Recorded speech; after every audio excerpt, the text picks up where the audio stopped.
What's up everyone, some guy here with another Line Sword video. Season 24, war number 5, we are versing against XMA.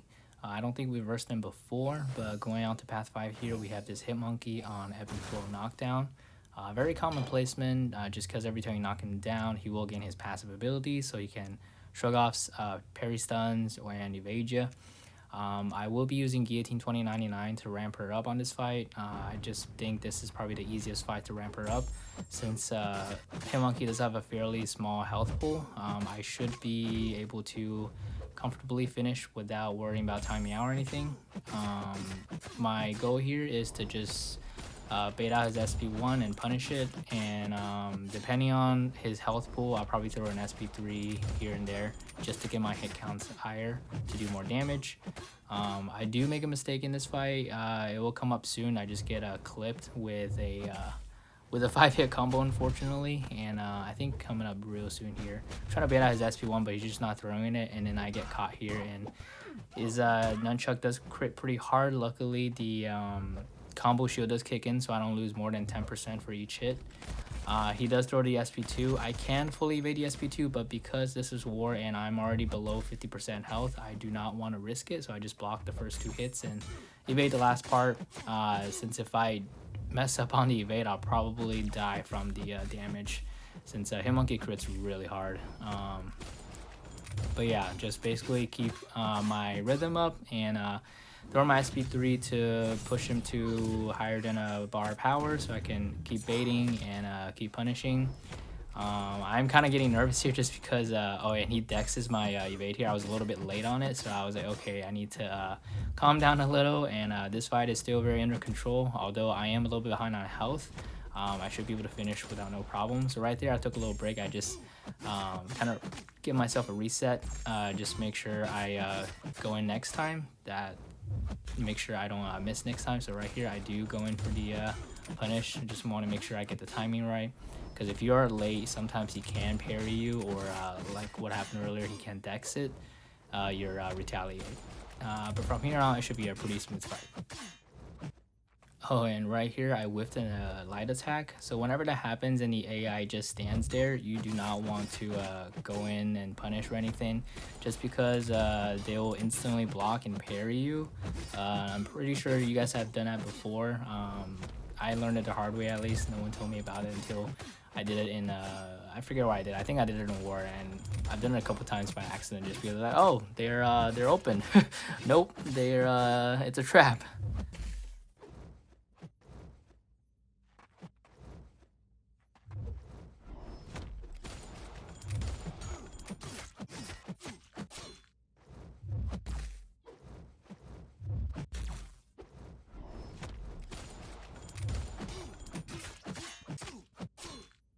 So right here, I do manage to get Hitmonkey down to 5%. I should be able to throw my SP3, but I was a little bit hesitant just because I wasn't sure if the protection node has anything to do with, will mess around my SP3, but looking back, I don't think it does. Even if it does, with the protection up, the SP3 should still be enough damage to knock him down. But going to the next fight here, we have this KingPin on Ebb and Flow Knockdown and Heavy Hitter. I've actually never taken him before on this fight. I will be using Quake, even though it's a class disadvantage. With my boost and turning off the protection, it should be a pretty smooth fight. I just have to make sure I don't mess up. I just want to make sure when KingPin is stunned and concussed, you just knock him down with a heavy to shut down the protection, and from there on, it's a very simple quick and shake fight.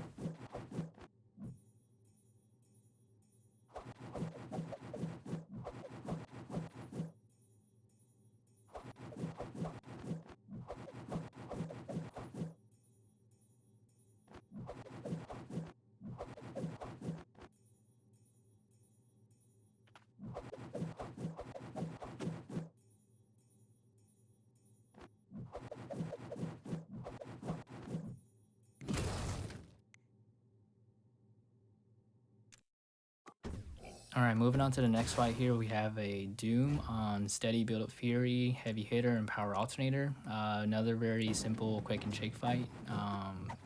Yeah, that's it. I'm sure Torch will be able to do this fight just as well too. Just want to make sure you look out for the Power Alternator. Just make sure he doesn't get to like 3 bars of power or something. Then you should be pretty good.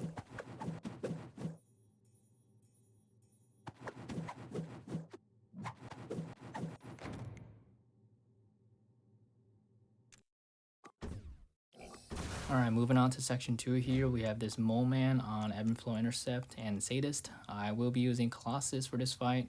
I didn't want to boost up too big for this fight just because I didn't want to trigger any protection possibly, even though Colossus is a large champ. Getting rid of protection will be pretty easy. You just gotta knock him down with a heavy or special. My approach for this fight is I am trying not to parry at all. I don't want to trigger any of his monster mass. So I do get a nice intercept here at the start. Get me pretty set up here. Basically, I'm also gonna try not to let him throw any SP1s because him throwing SP1s, he'll gain 2 monster mass.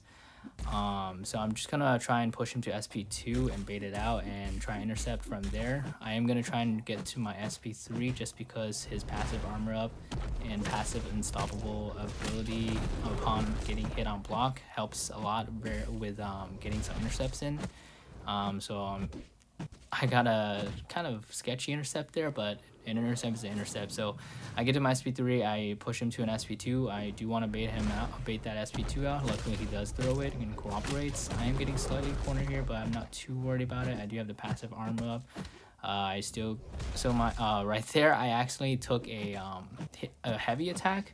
Unfortunately his heavy attack does trigger 4 monster masses, and right there I got a nice intercept there. It was kind of risky because he has 4 monster masses, so if he was blocking, he would have become unstoppable and punished me pretty badly for it. So it was very risky intercept in there, but luckily it worked out.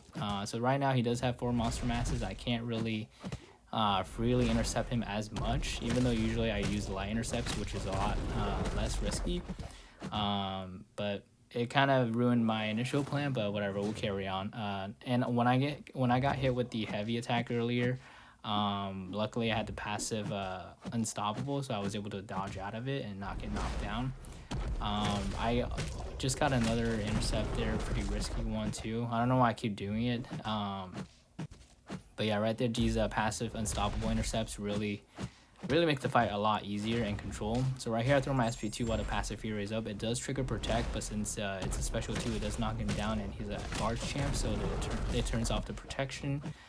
I'm trying to get some light intercepts there, but he's not going for it. Right there he finally does get to it.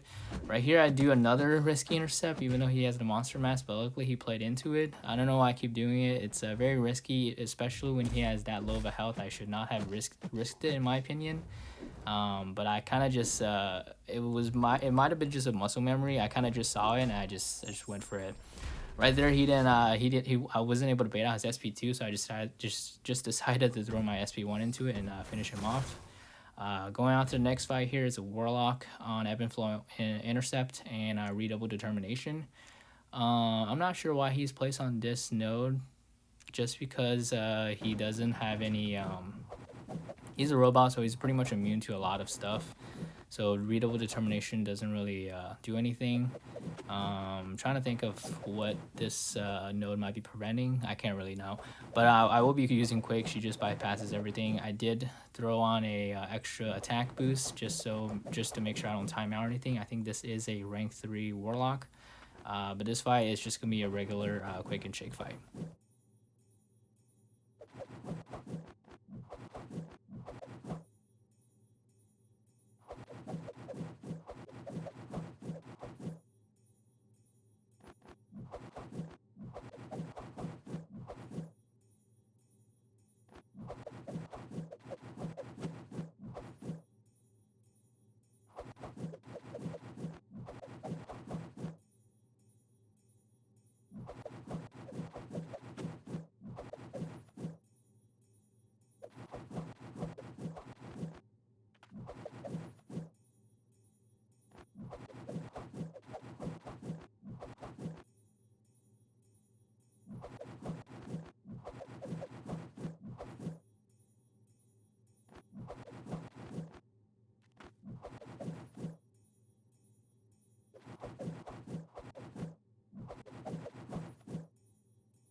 So I'm glad I threw on that extra attack boost, just because you can see how tanky rank 3 champions are on ebb and flow intercepts if you don't shut down the protection node.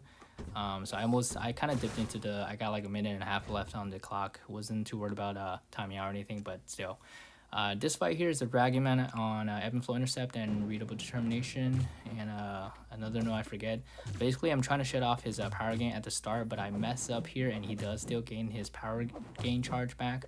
Luckily, the concussion timer and the stun timer does line up, so I was able to shut it down the second round. But from here on, it's another regular quick and shake fight. I wasn't too worried about timing out on this fight just because he's a Mystic champ, so I do have class advantage, and it is a 5-star only. So another very easy quick and shake fight. The one thing is you don't want to you don't want to accidentally like block or anything, because if he throws his heavy attack, at least I don't know how to fully dex it or evade it on the against the wall here. His heavy attack, I think, has 2 or 3 hits to it. I don't really know how to do it, so I want to make sure I do smooth swipe backs to make sure I don't accidentally block midway or anything.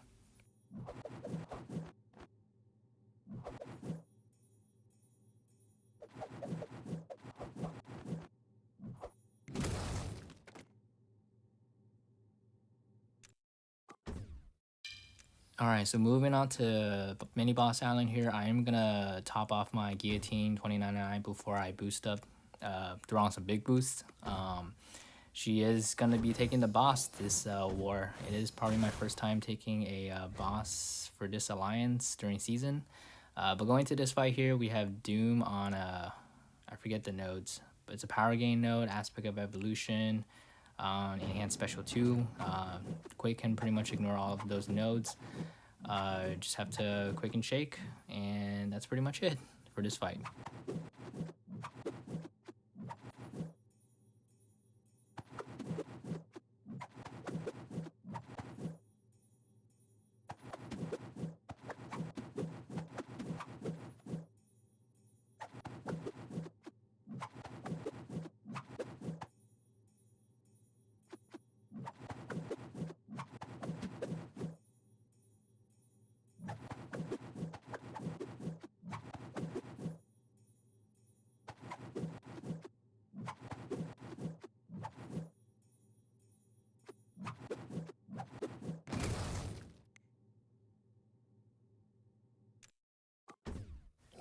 Alright, finally we made it to the big bad rank 3 Apoco Boss here. I dueled him many times this war, just to make sure I am getting the dex on his SP2. Basically, I am going to finish my combo early to push him to SP2s and try not to let him throw any SP1s. I am going to do some intercepts just because Guillotine's light attack or light intercepts have a very far reach. Although right there I did mistime it, and luckily I was able to block in time before I get smashed in the face at the very start of the fight. I was very nervous going to this fight just because it's my first time taking the boss fight for this alliance during season. I didn't want to mess up or anything. I have taken Apoco on during alliance quest many times and have gotten the hang of his SP1, but I did not want to. I can dex him most of the time, but I don't want to risk it during war, just because if you miss once, it's pretty much over. Especially with Guillotine, you don't want to lose her combo, even though she is max zigged, so she does have combo shield, but I didn't want to risk that or anything. I also did throw on the invuln boost just to make sure.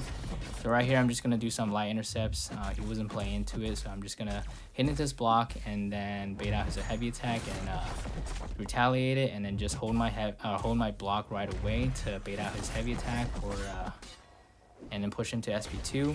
So just bait out the SP2, fully dex it, and then go back in. I am also constantly watching his power bar, make sure I don't push him to an SP1 before I do my intercepts, and then also use my SP2 on the right time.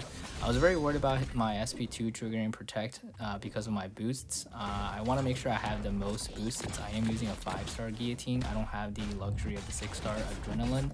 So I was thinking I will be taking a lot of block damage, so I just threw on the 25% health boost and the 30% champion boost, attack and champion, but I was afraid the 30% attack might be too much for the SP2, but luckily the SP2 doesn't trigger protect, so that is good to know.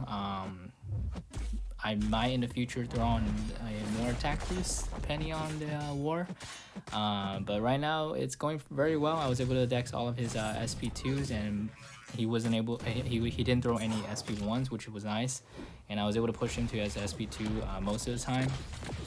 So right now it's going very well. So right there, I did whiff the light, and I just waited for him, and I was able to get an intercept in, and he just drops over here. So that was nice. I was afraid he was going to use the SP1. But that is it for me from this war. We did end up taking the win for this war. It wasn't too close of a war. And shout out to Battle Group 3 because all 3 MVPs are from Battle Group 3. Very proud of our alliance and our battle group. But that is it for me from this war. Thanks for watching. I'll see you guys on the next one.